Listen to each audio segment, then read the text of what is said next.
how to find the best deals at Costco. Hello, everybody. If you guys are wondering how in today's video we'll be explaining. So for that, first of all, let's head over to Costco.com. You can even download the application if you prefer.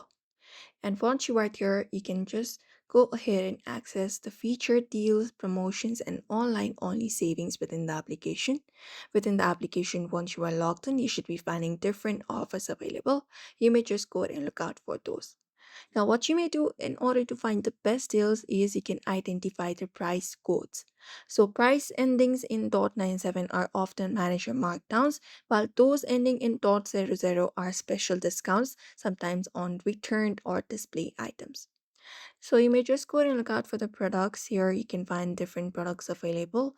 So you can look for the asterisk sign on a price tag that indicates the item is being discontinued or that is a good deal.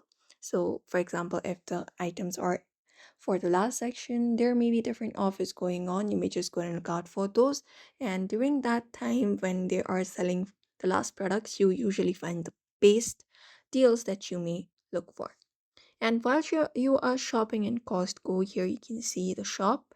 You can just go and avoid impulse buys by sticking to your shopping list.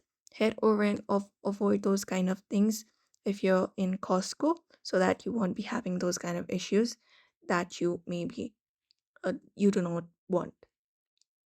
After that, if there is any discount available, you can just go ahead and take advantage of those kind of discounts on items with long shelf life. Look for additional discounts on top of already know prices, especially on sale items that will be happening. And items nearing their sell by date or being discontinued continued are often discounted. So you may look out for those manager markdown items. And apart from that, while you are trying to check out the card, should also offer cashback on Costco purchases and gas and other well as other product benefits. You may just head over and look out for those kind of things. You can even scan your Costco receipts using the Fetch Rewards app to earn points that can be redeemed for gift cards. So these are some of the best deals you can head over and find in Costco if you're looking for. So just go ahead and follow up the process in order to do so. So I hope this video was helpful. Don't forget to give it a like and subscribe for more tips and tutorials.